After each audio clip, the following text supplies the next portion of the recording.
കോമലിന്റെ അമ്മയുടെ phone call വരികയായിരുന്നു. മോളെ എപ്പോ വരൂന്നറിയാൻ വേണ്ടി. ആ അമ്മേ, ഞാൻ ഇറങ്ങിക്കൊണ്ടിരിക്കയാ.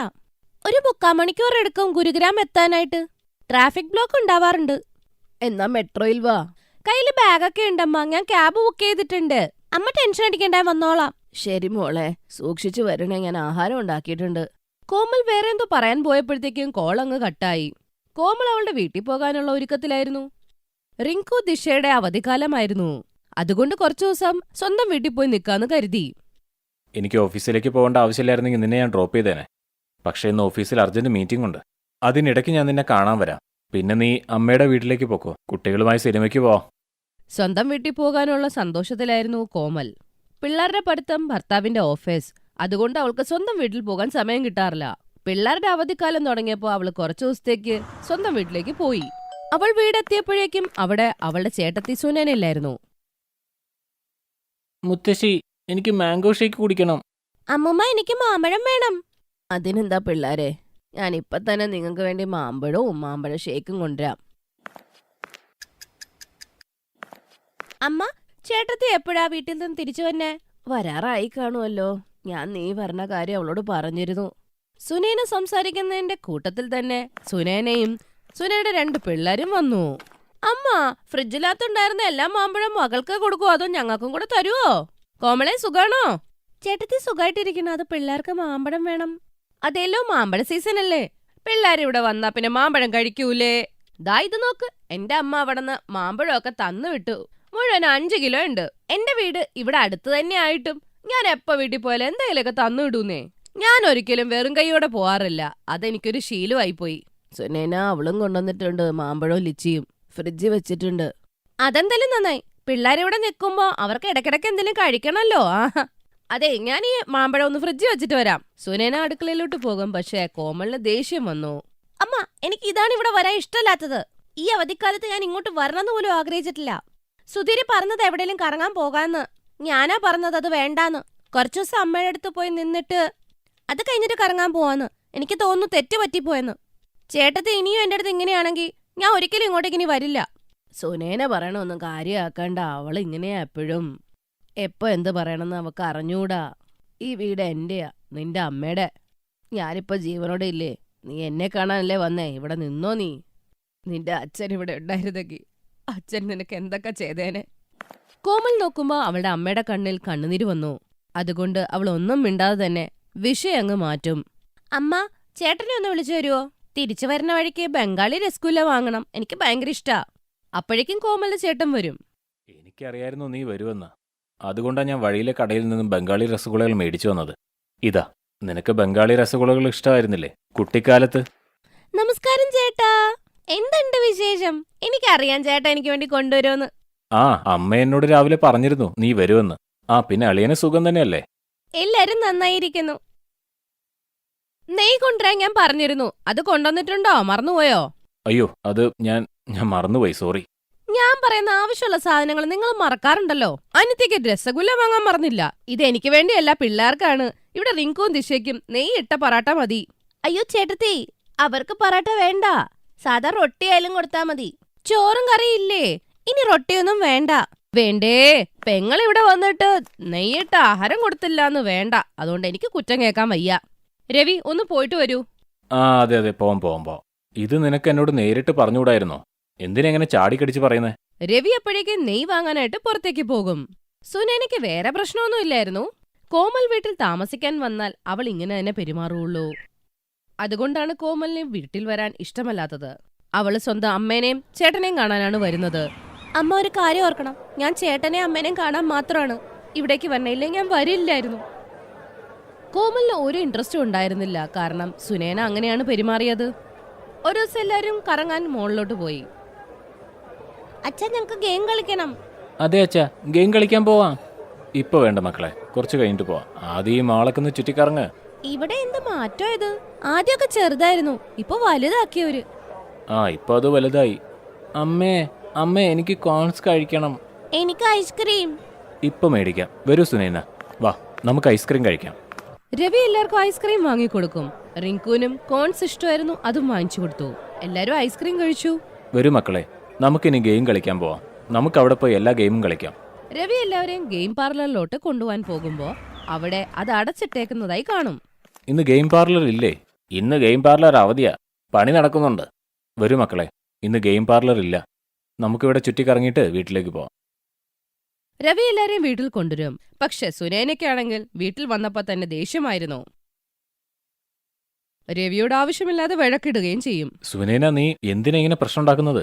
ഞാനാണോ വഴക്കിടുന്നത്? ഞാനോ? ഈ വിഴക്കൊക്കെ ഉണ്ടായത് നിങ്ങളെ പുന്നാര അനീതി കാരണം തന്നെയാ. നമ്മുടെ മക്കള് നമ്മുടെ ഗെയിം പാർലറിൽ പോണെന്ന് പറഞ്ഞപ്പോ നിങ്ങൾ ശ്രദ്ധിച്ചത് പോലും ഇല്ലല്ലോ. അനീത്തിയുടെ മക്കള് രണ്ടുപേരും ഐസ്ക്രീമും കോണും വേണമെന്ന് പറഞ്ഞപ്പോ ദാണ്ട കിടക്കണം. അപ്പൊ തന്നെ വാങ്ങി കൊടുക്കുകയും ചെയ്തു. നിങ്ങളുടെ അനീത്തിയുടെ ആഗ്രഹം നമ്മൾ രണ്ടൊരു പിരിയണമെന്ന് തന്നെയാ. അവൾ ഇവിടെ വന്നാൽ നമ്മൾ തമ്മിൽ എപ്പോഴും ഉടക്കാ. മിണ്ടാതിരിക്കെ സുനേന, കോമളെല്ലാം കേൾക്കുന്നുണ്ടാവും. നീ എന്തിനാ ഇങ്ങനെയൊക്കെ ചിന്തിക്കുന്നത്? കോമൾ ഈ വീട്ടിലെ മകളാണ്, എന്റെ പെങ്ങളാണ്. ഇതിപ്പോ നിന്റെ വീട്ടിൽ നിന്നോടിങ്ങനെ പെരുമാറിയാ നിനക്കെങ്ങനെ തോന്നും സുനേന? ഒന്ന് സമാധാനപ്പെട്. ഇത്രയും സംസാരിച്ചില്ലേ? കോമൽ എല്ലാം കേൾക്കുകയായിരുന്നു. കുറച്ചേരം കഴിഞ്ഞപ്പോ എല്ലാം ശാന്തമായപ്പോ, രവിചേട്ടാ, ചാരുവും ദീപുവിന്റെ സ്കൂളിന്റെ കാര്യം ഏട്ടൻ സെറ്റാക്കിയിട്ടുണ്ട്. വിഷമിക്കണ്ടാട്ടോ. രണ്ടുപേരുടെ അഡ്മിഷൻ റിങ്കുവും ദിശന്റെ കൂടെ തന്നെയായിരിക്കും. അവധിക്കാലം കഴിഞ്ഞൊരു ഫോം ഫില്ലപ്പ് ചെയ്തു തരണം. സുധീർജി ബാക്കി എല്ലാ കാര്യം നോക്കിക്കോളും. അളിയനോട് എന്റേതായിട്ടൊരു നന്ദി പറയണം. ഞാൻ എന്തായാലും പേഴ്സണലായിട്ട് അളിയനെ വിളിക്കുന്നുണ്ട്. ഇത്രയും നാൾ അഡ്മിഷന്റെ കാര്യത്തിൽ ഞാൻ വളരെയേറെ വിഷമത്തിലായിരുന്നു. അദ്ദേഹം വലിയൊരു കാര്യമാണ് ചെയ്തത്. കോമൽ തിരിച്ചു പോവാ രവി. സുനേനയുടെ പെരുമാറ്റം കാരണം അവൾക്ക് മനസ്സിന് നൊന്തു. അതെ ചേട്ടാ, എന്റെ മനസ്സ് ഒരുപാട് നൊന്തു. ഇനി നിർത്തരുതെന്നെ. ഞാൻ കാരണം നിങ്ങൾക്കിടയിൽ ഒരു വഴക്കുണ്ടാവാൻ പാടില്ല. എന്റെ ക്യാബ് വന്നു, ഞാൻ പോകുക. കോമൽ ബാഗ് എടുക്കാൻ പോയപ്പോഴത്തേക്കും സുനേന അപ്പൊ തന്നെ അവളുടെ കൈ പിടിച്ചു. കോമൽ, സോറി. എനിക്കറിയാം ഞാൻ കാരണം നിന്റെ മനസ്സ് നൊന്തൂന്ന്. നീ ഞങ്ങളുടെ നല്ലതിനു വേണ്ടി ചെയ്യുന്നേ. പക്ഷെ ഞാൻ നിന്നെ ഒരുപാട് നോവിച്ചു. ഇങ്ങനെ പെട്ടെന്ന് ഇവിടുന്ന് പോകല്ലേ. സുധീർജി എന്ത് വിചാരിക്കും? കുറച്ചു ദിവസം കൊണ്ട് നിൽക്കുന്നേ. പിള്ളേർ എത്ര കഴിഞ്ഞിട്ടാ മാമനെയും മാമിയെയും കാണുന്നത്? അങ്ങനെ പെട്ടെന്ന് പോവണ്ട. എനിക്കറിയാം ഞാൻ ദേഷ്യത്തോടെ എന്തൊക്കെയോ പറഞ്ഞു. എനിക്ക് ഉറപ്പാ നീ എന്നോട് ക്ഷമിക്കുമെന്ന്. പ്ലീസ് ചേട്ടത്തി, എന്നോട് സോറി പറയല്ലേ പ്ലീസ്. എന്നെക്കാളും മൂത്തതാ. അവര് തമ്മിലുണ്ടായിരുന്ന എല്ലാ പ്രശ്നങ്ങളും തീർന്ന് സന്തോഷത്തോടെ നിൽക്കും. രണ്ടുപേരും കൂടെ അങ്ങ് കെട്ടിപ്പിടിക്കുകയും ചെയ്യും. എല്ലാം നന്നായിരുന്നു. ബന്ധങ്ങൾ കൂട്ടിയിണങ്ങുന്നു. സുനേനയ്ക്ക് ചെയ്ത തെറ്റ് മനസ്സിലായി. സുനേനയും ഒരു വീട്ടിലെ മകള് തന്നെയാണ്. അതുപോലെ കോമളും ആ വീട്ടിലെ മകളാണ്. സുനേനയ്ക്കാണ് ഇതുപോലെയൊക്കെ സംഭവിച്ചിരുന്നെങ്കിൽ അവക്ക് വിഷമമാവില്ലേ?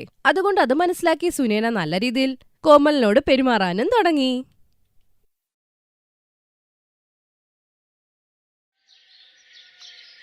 ഗായത്രി ദേവിക്ക് 4 മക്കളും 4 മരുമക്കളും.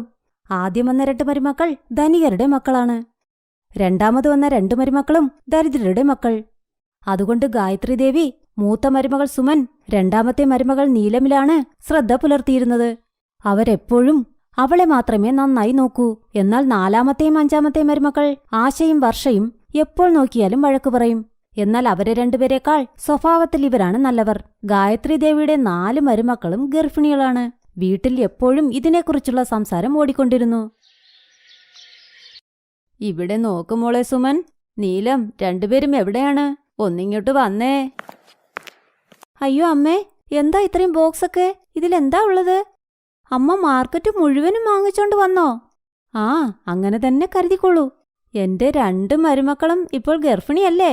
അവർ രണ്ടുപേരും നല്ല കുഞ്ഞുങ്ങളെ പ്രസവിക്കാൻ പോകുമ്പോൾ അവരെ ഞാനല്ലാതെ വേറെ ആരും നോക്കാനാ? ഇതിലൊരു ബോട്ടിൽ ഫുള്ളും നെയ്യുണ്ട്. പിന്നെ ഇതിൽ ഒരുപാട് ഡ്രൈ ഫ്രൂട്ട്സും പിന്നെ നല്ല ഫ്രഷായ വെജിറ്റബിളും ഫ്രൂട്ട്സും. പിന്നെ നിങ്ങൾ രണ്ടുപേർക്കും ഈ ഉപ്പ് ബിസ്ക്കറ്റും കേക്കും ഒരുപാട് ഇഷ്ടമല്ലേ? അതുകൊണ്ട് ഞാൻ കടക്കാരനോട് പറഞ്ഞിരുന്നു. അയാൾ വാങ്ങി വെച്ചിരുന്നത് ഞാൻ വാങ്ങി വന്നു. 2 പേർക്കും ഇനി എന്ത് വേണമെങ്കിലും എന്നോട് ചോദിക്ക്. ശരി അമ്മേ.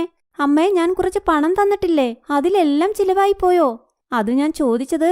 അമ്മ ഇപ്പോൾ ഇത്രയും സാധനങ്ങളൊക്കെ വാങ്ങി വന്നില്ലേ? ആഹാ, ഞാൻ അമ്മയ്ക്ക് തന്നത് ചിലവഴിച്ചതേ ഇല്ലേ? പിന്നെ ഈ സാധനങ്ങളൊക്കെ? മരുമക്കളോട് പണം ചോദിച്ചിട്ട് അമ്മായിയമ്മ ചിലവഴിക്കുമോ മക്കളെ? നിങ്ങൾ പണക്കാര പിള്ളേരല്ലേ? ഇവിടെ വരുമ്പോൾ നിങ്ങളെ നല്ലപോലെ നോക്കുന്നത് എന്റെ കടമയാണ്. നിങ്ങളുടെ അമ്മായിയച്ഛന്റെ പെൻഷൻ പണം വരുന്നില്ലേ? ഓരോ മാസവും ഞാനല്ലേ അത് വാങ്ങുന്നത്. ആ പണം കൊണ്ടാണ് നിങ്ങൾക്ക് ആവശ്യമുള്ളത് വാങ്ങുന്നത്. നിങ്ങളുടെ പണം ചിലവഴിക്കാൻ എനിക്ക് തോന്നുന്നില്ല. അതുകൊണ്ടാണ് അതങ്ങനെ കൊണ്ടുവന്ന് തന്നത്. സത്യത്തിൽ നമ്മുടെ അമ്മായിയമ്മ എത്ര നല്ലവരല്ലേ ചേച്ചി? ആശേ, ആശേ, പക്ഷേ നിങ്ങൾ എവിടെയാണ്? വേഗം ഒന്ന് വന്നേ. ഞങ്ങൾക്ക് 3 പേർക്കും തണുത്ത വെള്ളം കൊണ്ടുവാ. പിന്നെ നല്ല ചൂട് ചായയും കൊണ്ടുവരൂ. ആ, നിങ്ങൾ രണ്ടുപേരും എവിടെ പോയി? അമ്മേ, വെള്ളം കുടിക്ക്. ചായ വർഷ കൊണ്ടുവരും. ആ, ശരി ശരി. ഇനിയും ഇവിടെ എന്തിനാ നിൽക്കുന്നേ? അമ്മ, ഇതാ ചായ എടുക്കൂ. ഞാൻ നിന്നോട് എത്ര പറഞ്ഞിട്ടുണ്ട് പാലിൽ തേയിലപ്പൊടിയിട്ട് തിളപ്പിക്കണമെന്ന്. എന്നാൽ നിങ്ങൾ രണ്ടുപേരും എന്താ അത് ചെയ്യാത്തത്? എന്തിനാ ഈ പച്ചവെള്ളം ചായയാക്കി കൊണ്ടുവരുന്നത്?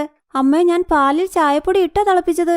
ആ അമ്മേ, വൈകുന്നേരം കഴിക്കാൻ ഞാൻ എന്താ ഉണ്ടാക്കേണ്ടെന്ന് പറഞ്ഞാൽ ഉണ്ടാക്കാം. അമ്മേ, ഇന്നെനിക്ക് ഇറച്ചി ചോറ് കഴിക്കണമെന്ന് ആഗ്രഹമുണ്ട്. ആ, പിന്നെ ഇന്നെനിക്ക് പനീർ കഴിക്കണമെന്നുണ്ട്. ആ, എന്നാൽ ശരി. ഇന്ന് രാത്രി ആ ഇറച്ചിച്ചോറും പിന്നെ നെയ് വെച്ച് ചപ്പാത്തിയും ഉണ്ടാക്കിയേക്ക്. പിന്നെ എന്റെ മരുമക്കൾക്ക് പനീർ കറിയും ഉണ്ടാക്കി വെക്ക്. എന്നാൽ അമ്മേ, ഞങ്ങൾ നേരത്തെ ഉരുളക്കിഴങ്ങ് കറി ഉണ്ടാക്കി വച്ചിട്ടുണ്ട്. അത് ആശയ്ക്ക് കഴിക്കണമെന്ന് ഒരാഗ്രഹമുണ്ടായിരുന്നു. ആ അമ്മേ, എനിക്ക് ഉരുളക്കിഴങ്ങ് കറി വേണ്ട. എനിക്ക് പനീർ കറി തന്നെ വേണം, പറഞ്ഞേക്കാം. അയ്യോ, നീ എന്തിനാ വിഷമിക്കുന്നത്? നീലം, ഇവിടെ നോക്ക്. നീ വേണ്ടാന്ന് പറഞ്ഞു കഴിഞ്ഞാൽ പിന്നെ ആരെങ്കിലും അതിവിടെ ഉണ്ടാക്കുമോ? ആശേ, വർഷേ, രണ്ടുപേരും ശ്രദ്ധിച്ചു കേൾക്ക്. ആ കറിയെടുത്ത് ചവറ്റുകൊട്ടയിലെറിയൂ. വർഷ കരഞ്ഞുകൊണ്ട് അടുക്കളയിലേക്ക് പോയി. ആശ പിന്നാലെ പോയി അവളെ സമാധാനിപ്പിച്ചു. വർഷേ, നീ ഒന്നോർത്തും വിഷമിക്കണ്ട. നിനക്ക് ഉരുളക്കിഴങ്ങ് കഴിക്കാനല്ലേ ആഗ്രഹം? സുമനും നീലവും കിടന്നുറങ്ങട്ടെ. പിന്നെ അമ്മ ക്ഷേത്രത്തിൽ പോവില്ലേ? അപ്പോൾ ഞാൻ നിനക്ക് ഉണ്ടാക്കിത്തരാം. എന്താ ചേച്ചി, നമുക്ക് മാത്രം ഇങ്ങനെ? നമ്മളും ഇപ്പോൾ ഗർഭിണികളല്ലേ. എന്നാൽ അമ്മ നമ്മളോട് മാത്രം എന്താ ഇങ്ങനെ? എന്താ നമ്മളോട് ഇങ്ങനെ പെരുമാറുന്നത്? പണമില്ലാത്തത് കൊണ്ടാണോ? നമ്മൾ സുമനെപ്പോലെയും നീലത്തെപ്പോലെയും ഒരു പണക്കാരെ വീട്ടിൽ നിന്നല്ലല്ലോ വന്നത്. വർഷ പറയുന്നത് കേട്ട് ആശയും കരയാൻ തുടങ്ങി. ഇങ്ങനെ മാസങ്ങളും കടന്നുപോയി. മരുമക്കളുടെ സീമന്തത്തിനും നേരമായി. എല്ലാവരും അതിനെക്കുറിച്ച് പറയാൻ തുടങ്ങി. ഗായത്രി ദേവി സുമനും നീലത്തിനും സീമന്തം നടത്തണമെന്ന് തീരുമാനിച്ചു. സുമനും നീലത്തിനും വേണ്ടി പട്ടുസാരി, ആഭരണം ഇതെല്ലാം അവർ വാങ്ങിവന്നു. വർഷയോടും ആശയ്ക്കും നേരെ ഗായത്രി ദേവി ശ്രദ്ധിച്ചതേയില്ല. എല്ലാവരും ഫംഗ്ഷൻ നടക്കുന്ന സ്ഥലത്തേക്ക് പോകാൻ റെഡിയായിക്കൊണ്ടിരുന്നു. അപ്പോൾ ഗായത്രി ദേവിയുടെ അടുത്ത് സുമനും നീലവും വന്നു. ചേച്ചി, ആദ്യം നിങ്ങൾ പറയൂ. എന്തു പറ്റി സുമൻ? എന്താണ് കാര്യം? ധൈര്യമായിട്ട് പറയേ. വേഗം പോകണം. അവിടെ ഫംഗ്ഷനിൽ എല്ലാവരും നമുക്ക് വേണ്ടി കാത്തിരിക്കുകയാണ്. അത് പിന്നെ അമ്മേ, അമ്മ ഈ ഫംഗ്ഷനിലേക്ക് വരാതിരുന്നാൽ കുറച്ച് നന്നായിരിക്കും. കാരണം നിങ്ങളവിടെ വന്നാൽ ഞങ്ങളുടെ കുട്ടികൾക്കത് ശരിപ്പെട്ടു വരില്ല. എന്റെ അമ്മയാണ് പറഞ്ഞത്. ഒരു വിധവയുടെ നിഴൽ പോലും കൊള്ളരുത് ഗർഭിണിയായിരിക്കുന്ന സ്ത്രീകളുടെ നേരെ. അമ്മ, ഇത് ഞങ്ങളുടെ കുഞ്ഞുങ്ങളുടെ നന്മയ്ക്ക് വേണ്ടിയാ. അമ്മയൊരു വിധവയല്ലേ. അമ്മയുടെ നിഴൽ ഞങ്ങൾക്കു നേരെയോ കുഞ്ഞുങ്ങൾക്കു നേരെയോ വീണാൽ അത്ര നന്നാവില്ല.